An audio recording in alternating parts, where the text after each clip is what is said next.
Et si vous deveniez parrain ou marraine, à l'heure où l'emploi préoccupe les Français et que les créations d'entreprises peuvent devenir la solution, une association, Initiative France, c'est son nom, organise depuis quelques années des rencontres entre entrepreneurs et créateurs d'entreprises.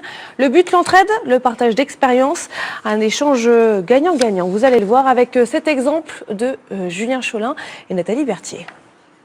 Bilan en main, chiffres à l'appui, séance d'encouragement pour Antonio Oliveira et son parrain. On s'affine un petit peu, hein, mais enfin bon, moi je suis pas inquiet pour l'année. En janvier, Antonio Oliveira a repris le garage où il travaillait depuis 20 ans. Depuis, il découvre le métier de patron.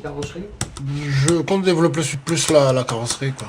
Donc ça veut dire qu'il va falloir peut-être aussi dimensionner l'effectif quand même là, parce que... À ses côtés, Jean-Luc Martinet apporte un œil bienveillant, un œil expert surtout. Autrefois, il était cadre dirigeant dans l'industrie automobile. Lui connaît parfaitement le monde de l'entreprise, ses lois, ses contraintes aussi. Mais là, la marque, il te laisse libre de pouvoir effectivement choisir si tu mets le nom ou pas. D'accord.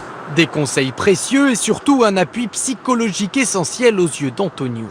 J'avais besoin d'être rassuré parce que bon, j'ai toujours été habitué à tout faire tout seul. J'ai grandi tout seul, comme on dit.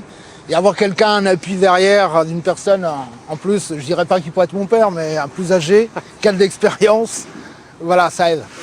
Son parrain, lui, a pris sa retraite il y a 7 ans.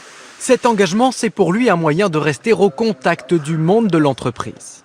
Je pense être en mesure d'apporter un plus qui va permettre au chef d'entreprise de pouvoir réussir dans son exploitation. Bon, le seul objectif que je puisse avoir, c'est sa réussite. Une solidarité fondamentale pour ces jeunes patrons souvent isolés. Lancé il y a une dizaine d'années, le dispositif encadre de plus en plus de créateurs d'entreprises grâce à l'engagement des parrains, tous bénévoles. En fait, on pense que les chefs d'entreprise ne sont intéressés que par le business, que par le fait de faire des affaires, etc. Alors qu'en fait, les dirigeants d'entreprise sont aussi intéressés pour créer des liens, apporter des aides et être dans une logique de solidarité, de fraternité.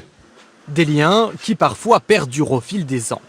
Il y a 4 ans, Sandra Allegria a monté son entreprise de perruques. L'association l'avait aidée dans sa démarche. Aujourd'hui, elle se verrait bien bénévole à son tour. Je le ferai avec vraiment beaucoup de plaisir parce que je pense que malgré tout, j'ai une véritable expérience. J'ai aussi fait des erreurs, de mauvais choix. Et je pense que quand on démarre dans le milieu, d'avoir quelqu'un qui peut nous aider justement dans sa marche, pourquoi pas. L'année dernière, le réseau Initiative France à l'origine du dispositif comptait déjà plus de 4600 parrains à travers la France.